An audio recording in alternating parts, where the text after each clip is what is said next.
Hey everyone, this adorable little puppy is Fox, and we are building him a new dog bed today. So let's go.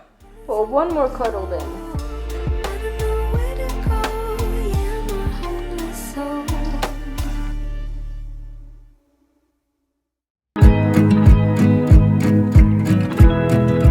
So as always, I started my project at the lumber place, who by the way told me they are closing.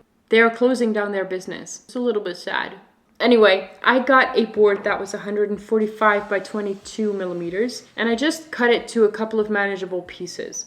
As I wanted to work a little bit on my woodworking skills, I decided to cut everything to a 45-degree angle on my miter saw.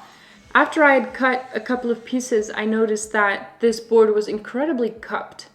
And that was going to be a problem when I connected the pieces because the corners would definitely have a gap that I would not be able to fill properly. So I went back and I got a new piece of wood and I just started the process again. And then I created a stop block on my workbench out of 2 pieces of scrap wood to make sure that both the long ends and the short ends were exactly the same length. I wanted to cut out a shape of the front board where Fox would be able to get into the dog bed, so I determined how wide and how high it would be just by holding my hands where I visualized it being. And then I measured on one end how far that was from the side and copied it on the other side. Do you remember when we went to Paris in July? Got stuck out in the rain, but we danced around. I then drew a line where I wanted the cutout to be, and I grabbed the first round thing that I could find to trace a little round corner inside of it, and it turned out to be too small. So I grabbed a roll of duct tape and used that, and then I used my jigsaw to cut out the shape. Haven't said a word to me. Silent treatment, is this what it feels like when your heart is aching, when it bleeds? If it's over, just say it out loud. I then sanded the piece until no more pencil marks were visible. I also sanded the top corners with an 80 grit sandpaper to round them out a little bit so that they wouldn't be so square. This was a little bit tricky to get pretty, but I think it turned out pretty good. These are going to be in the corners at the bottom so that I can put the feet underneath of this. So this is what the feet are going to lean on. And this is going to be the support for the slats that are going to be in there. So this needs to be on top of this piece, so I'm just going to lay it out. Never had that forbidden fruit. Now I drink from the fountain of youth. Ooh, what a day, what a life. Ooh, what a day, what a life. Never care what the wise men say. All those rules. And then I took everything inside because the garage is not necessarily a very comfortable place to be right now. It's pretty cold. Like a puzzle, I laid out the pieces on the floor, putting it all together, seeing how it looks, and as you may be able to see from my face, I wasn't exactly happy with it. The dog that you see coming in for a cuddle is Ari's. He actually sleeps on the couch, so he doesn't need a dog bed, he wouldn't be using it. This one is actually for Fox, the younger dog. He doesn't want to be on the couch, so he gets a dog bed. So there was still a considerable gap in the corners, and as perfect as I would get one corner, the worse another corner got. So that doesn't work. After some contemplation, I decided to cut off the mitered edges. So I took everything to the garage and made some straight cuts and put everything together the normal way. The boring way, if you will.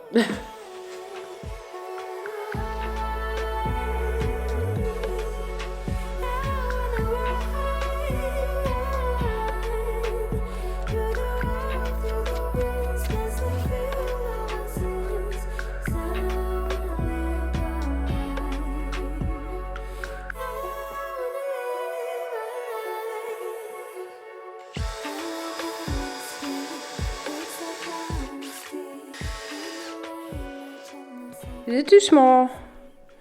It's too small, isn't it? Fox seemed to be perfectly fine in this dog bed, but I thought it was definitely too small. I think I had already measured it pretty small to begin with, but then cutting off the mitered edges took off another piece of it. You know, as everything was going wrong with this project up till now, I figured, you know what, I'm just gonna start all over.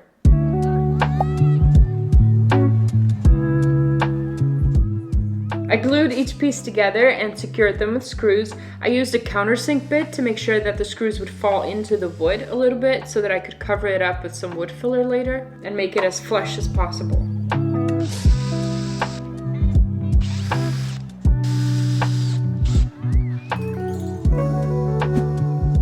Much better. But now for the fun part, let's make it pretty. As I said, I hid all the screws with wood filler and then sanded the entire piece. Now, even though this is a very simple way to connect 4 pieces of wood, you can make it look quite luxurious by sanding the ends completely flush. I sanded it with a very rough sandpaper until it was all completely smooth. You couldn't see any edges, and then I filled every little gap that I could find with a little bit of wood glue and sanded over that as well.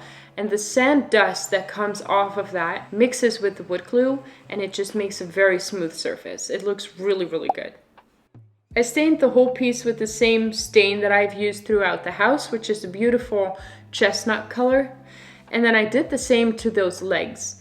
Now, I ordered these legs off of Amazon and they look really, really good. I wanted to take a bit of an ornate leg to go with a very simple dog bed, just to make it a little bit more special. So I ordered these off of Amazon.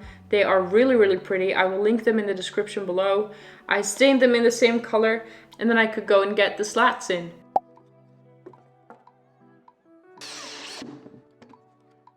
I cut 10 pieces of wood for the slats, pre-drilled the holes, and spaced them out evenly using a little piece of scrap wood. I actually calculated how far things had to be apart to make sure that it would evenly spread out. I just secured these with screws. I didn't glue them. I wanted to make sure that if one of them broke, maybe I could easily replace it.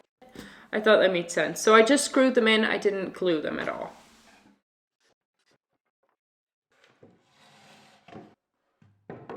Then I placed that little wooden scrap piece of wood that I talked about earlier where it was supposed to go, and then glued the legs onto it in the right position.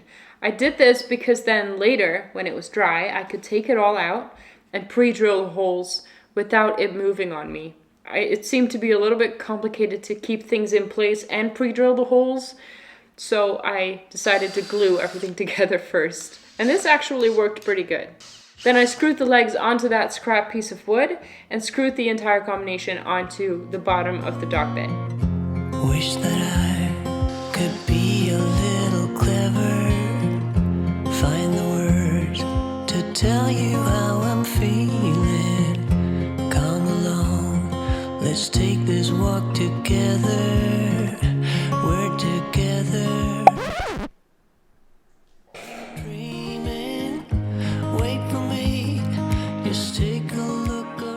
So obviously this project took me way longer than necessary because I had to start over twice, but that's okay. My dogs seem to be pretty grateful in the end, and I actually have a dog bed that I don't find ugly, so it's a win-win situation. I hope you got something out of this video. Remember to subscribe so that you can get notified of all little DIY projects that I do. For now, thank you so much for watching, and I will see you in the next one.